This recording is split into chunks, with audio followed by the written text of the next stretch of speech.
Graça e paz, conectados com a palavra. O Evangelho é para todos. Você é importante para Deus. Eu quero hoje destacar essas duas verdades. O Evangelho é para todos e você é importante para Deus. O apóstolo Pedro viveu uma experiência ímpar na sua vida. Sendo judeu de nascença e formação, ele via o seu povo, o povo judeu, como um povo acima da média. Pela ótica dele, de Pedro, e outros que pensavam da mesma forma como ele pensava, haveria na terra duas classes de pessoas: os judeus e os demais. Esses demais também muitas vezes denominados como gentios. No livro de Atos dos Apóstolos dá conta de que foi bastante difícil a caminhada da igreja no seu início, como foi a igreja nos seus primórdios. Então nós vemos personagens como Paulo, Barnabé, Silas, Timóteo, dentre outros. Nós encontramos andando de cidade em cidade, de região em região, especialmente na Ásia Menor, que hoje corresponde à Turquia, e onde esses homens trabalhavam. O que eles faziam? Eles falavam do Evangelho Salvador por meio de Jesus às pessoas que encontravam. Para eles não haveria, como não há para Deus, qualquer acepção de pessoas, nem de etnia, nem de gênero. Foram bem recebidos em alguns lugares e foram repelidos e perseguidos em outros. Algumas vezes foram presos, açoitados e até apedrejados. Houve ocasião em que, quando em viagem pelo mar, a embarcação naufragou. Mas eles não desistiram, jamais desistiram. Apesar das dores, do desconforto, jamais deixaram de louvar a Deus por meio da música e da palavra e da oração. O apóstolo Pedro, que na maioria das vezes, o maioria do tempo, ficou em Jerusalém, mas de vez em quando ele também saía.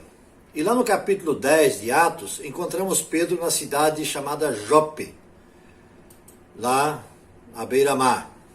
Talvez estivesse lá numa espécie de retiro espiritual. E quando ele está lá, como diz popularmente o povo, está lá numa boa, ele recebe uma missão. Vá à casa de Cornélio. Ele precisa de você, Pedro. Casa de Cornélio. Ele teria que se deslocar de Jope até Cesareia, onde ficava a casa de Cornélio. Cerca de 60 quilômetros, um pouco mais de 60 quilômetros. E Pedro vai à casa de Cornélio. Cornélio é centurião romano, um oficial romano que comanda 100 soldados. Pedro é judeu, judeu do tipo ortodoxo.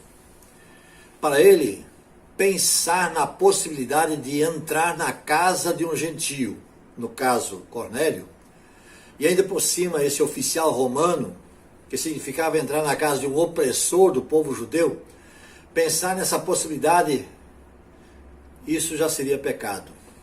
Mas Pedro também é obediente à voz de Deus e vai a Cesareia para encontrar-se com um centurião romano chamado Cornélio.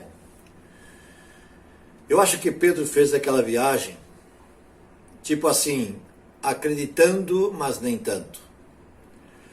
Na mente dele, esse negócio que diz respeito a Jesus Cristo é para quem é judeu, e ponto final. Mas vamos em frente, vamos ver no que vai dar. Imagino eu que Pedro tenha pensado dessa maneira. Qual foi o resultado? Cornélio se converte ao cristianismo. Pedro vive uma experiência ímpar.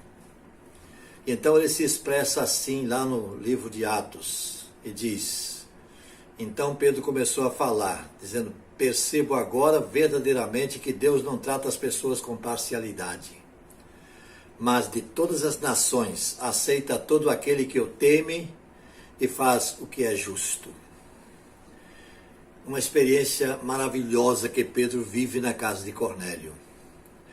Lembra que em Atos 2 fala da descida do Espírito Santo, o derramamento do Espírito Santo, Pentecostes, lá em Jerusalém?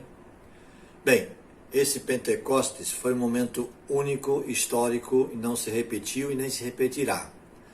Mas na casa de Cornélio houve um evento semelhante, onde o Espírito Santo desceu, a exemplo do que aconteceu no Pentecostes, para mostrar a Pedro que o Espírito de Deus atua na vida de qualquer pessoa, até mesmo na vida de um centurião romano, e não somente na vida de um judeu.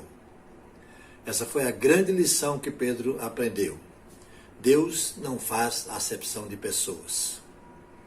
O Evangelho é para todos. E você é importante para Deus. Não esqueça disso jamais. Que Deus o abençoe. Agora, se puder interromper um pouquinho a sua atividade, caso esteja fazendo alguma coisa, vamos orar comigo. Venha comigo à presença de Deus em oração.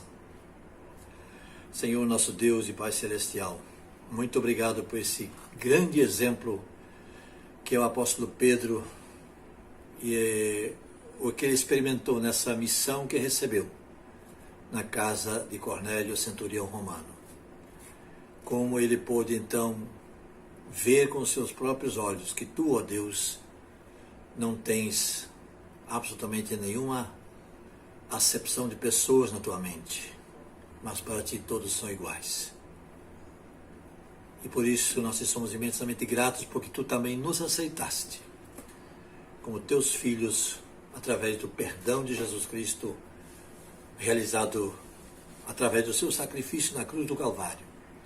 E nós temos então essa garantia hoje de estarmos contigo na glória celestial. Em nome de Jesus nós oramos agradecidos. Amém.